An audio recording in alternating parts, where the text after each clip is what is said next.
Hi, Homestead team.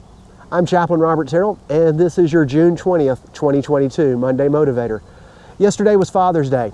For some of us, that's a wonderful day. I know for some of us it's not, because not all of us have good fathers. Some of us have some really bad fathers. So I know it's complicated. But I want to tell you about two people that I think of on Father's Day. One is my father.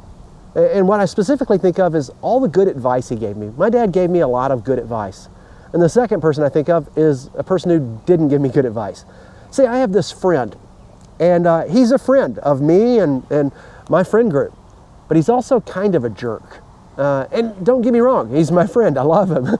But what I learned quickly is that just because he says something doesn't mean you should really listen to it. As a matter of fact, the first time I met him and his wife and one of his children, and during the conversation he said, "Robert, do you know that I'm never wrong?" I thought it was a joke. I laughed, and his wife looked at me and said, "No, he's never wrong." Well, we were at a party, and he went off talking to somebody else eventually, and his son came over to me and said, "Robert, just so you know, the reason he's never wrong is he conveniently forgets all the times that he is actually wrong." I learned this myself later on when I was working on a plumbing project, and he told me I can do that. And I learned about 3 months after the project that he couldn't because my basement flooded and I had to hire a professional. Now, this is somebody I love. He's my friend. I enjoy grabbing coffee with him when he's around. But I learned quickly that his advice is not worth much and that he easily gives that advice out. See, in my faith, wisdom has a specific meaning. It means knowledge that leads to a good life. It's not just knowledge, it's knowledge that helps you to lead a better life. I don't know about you, but I want to be a person who's able to give that knowledge to others because I'm living it out myself. So I have 4 bits of advice that I think help us to lead wise lives. And I have a bonus also. The first thing is to always be a beginner.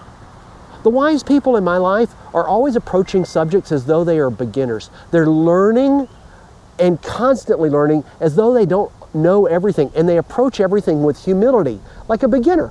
They don't expect themselves to have everything figured out.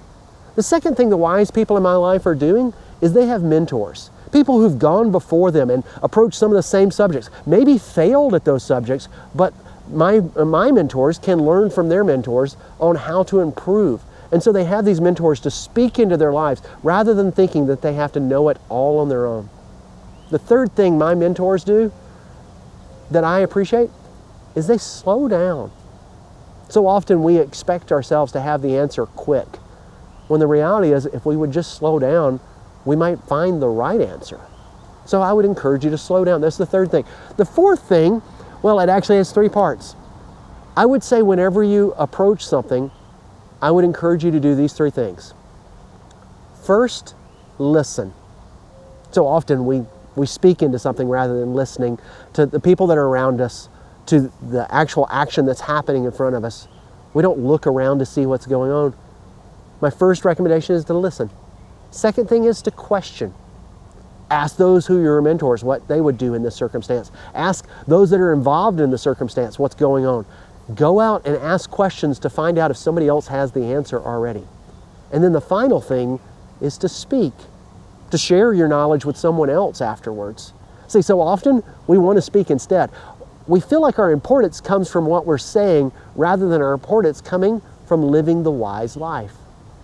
Again, my faith teaches me that the wise show their wisdom by good lives and deeds that come from humility. I hope you have people that are pouring into you, that give you the knowledge and the wisdom you need to have that good life. I hope that you have deeds of humility that are pouring out of you. And I would love to hear about the wise people in your life. If you remember nothing else from this video, though, please remember this. Our CEO, God cares for you, and so do I. Have a great week, okay?